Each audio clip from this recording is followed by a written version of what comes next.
नमस्कार दोस्तों, ये video nuclear power plant NPCIL Rawat भाटा की तरफ से ITI अप्रेंटिस के लिए फॉर्म निकला है, इसके बारे में जानकारी देगा। आइए बात करते हैं NPCIL ITI अप्रेंटिस के इस वैकेंसी के बारे में। ये वैकेंसी NPCIL की तरफ से आई है, जो कि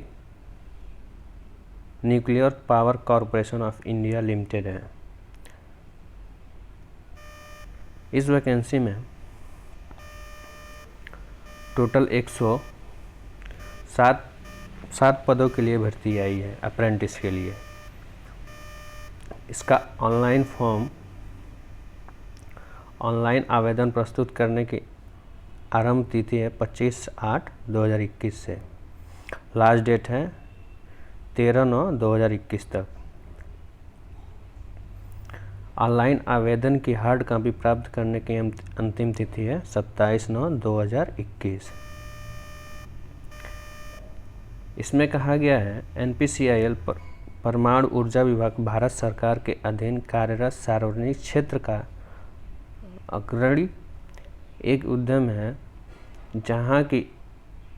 जहां एक ही स्थान पर नाभिकीय प्रौद्योगिकी के समस्त पहलुओं जैसे नाभिकीय विद्युत रिएक्टरों के स्थल चयन, डिजाइन, निर्माण, कमीशनिंग, प्रचालन, अनुरक्षण, नवीनीकरण, आधुनिकीकरण व उन्नयन, संयंत्र जीवन काल विस्तार, अपशिष्ट प्रबंधन तथा डीकमीशनिंग आदि एक साथ करने की समग्र क्षमता विद्यमान है। रावत भाटा राजस्थान साइट, जो कि रावत भाटा राजस्थान में है। आइए ट्रेड का विवरण करते हैं।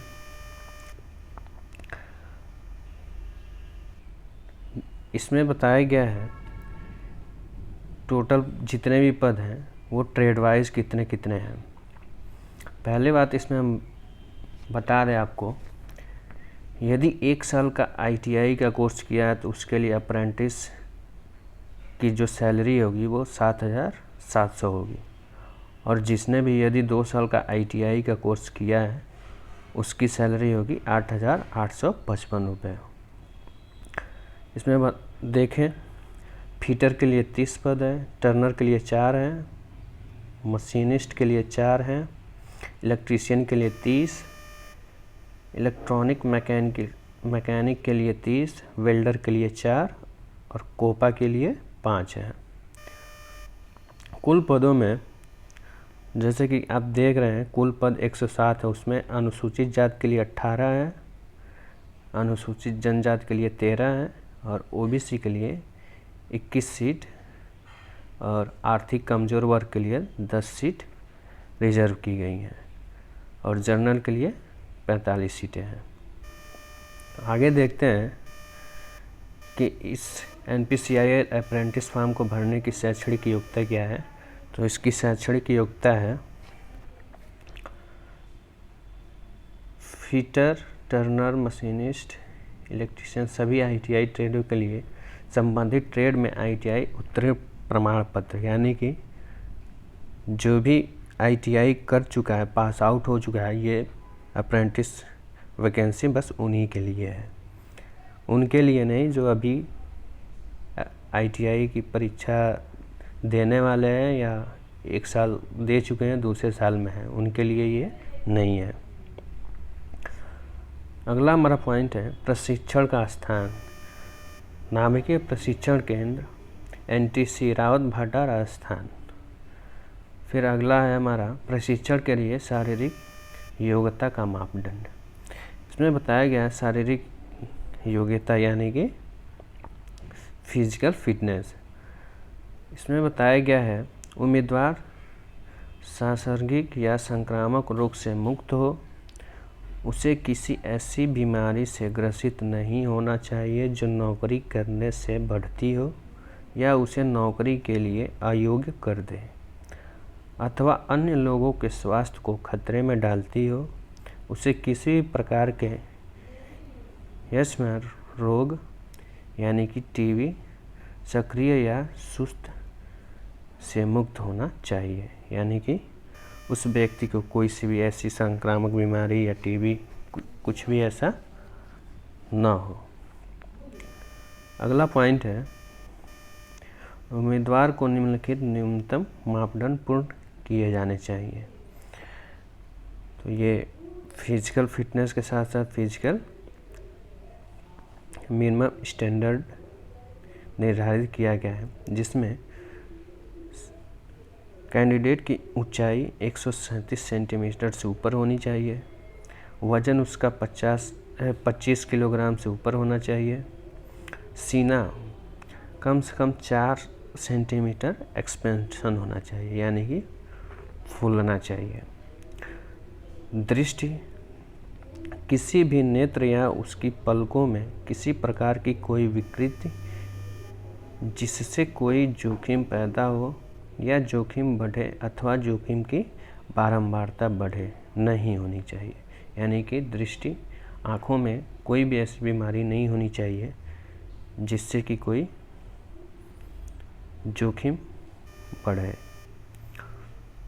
अगला पॉइंट नोट करके दिया गया है, चयनित उम्मीदवार को ट्रेड अप्रेंटिस के रूप में लेने से पूर्व सक्षम प्राधिकारी द्वारा निर्धारित चिकित्सा परीक्षण उत्तीर्ण करना होगा, यानी कि इस वैकेंसी में आप तभी सिलेक्ट होंगे जब फिजिकल टेस्ट आप कंप्लीट पास करेंगे। अगला पॉइंट है चयन प्रक्रिया। इसमें कहा गया है अप्रेंटिस का चयन ITI में प्राप्त अंकों पर आधारित होगा, यानी कि ITI के मार्कशीट के नंबर के आधार पर मेरिट लिस्ट बनेगी, जिससे कैंडिडेट शॉर्ट लिस्ट किए जाएंगे। अगला है सामान्य शर्तें।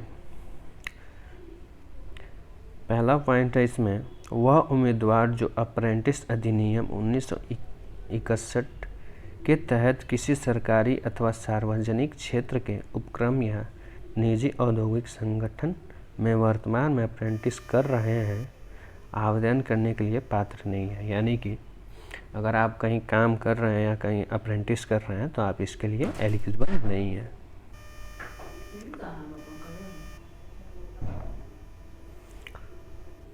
अगला पॉइंट बताया गया है, प्रशिक्षण के लिए चयनित उम्मीदवारों को केवल उन कारणों जो कि उनके नियंत्रण में नहीं है के अलावा किसी और कारण के लिए प्रशिक्षण छोड़ने की अनुमति नहीं होगी।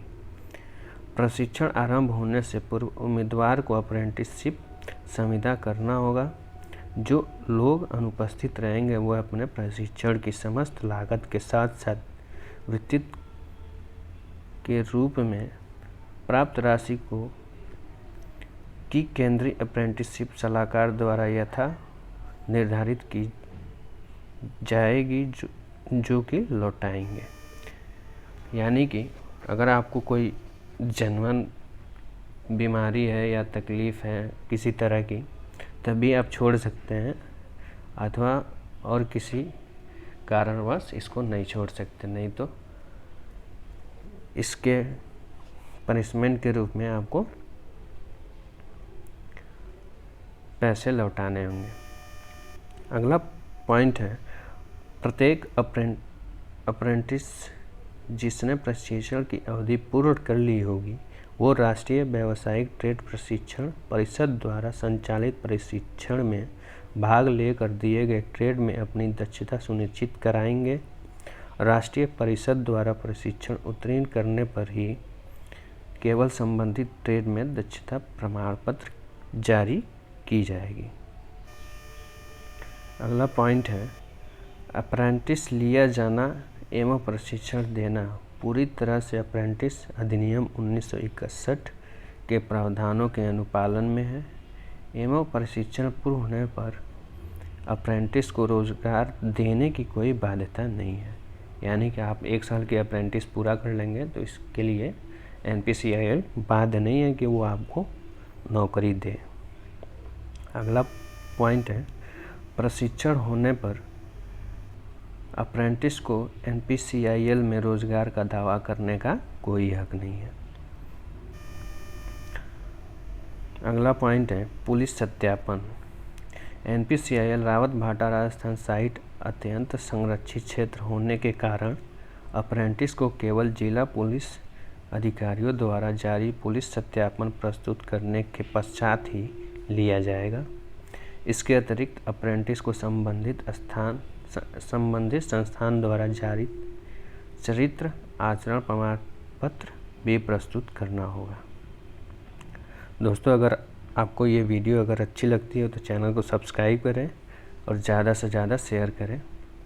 अगला पॉइंट है निर्धारित तिथि के पश्चात प्राप्त आवेदन को निरस्त कर दिया जाएगा एवं इस संबंध में कोई पत्र व्यवहार नहीं किया जाएगा।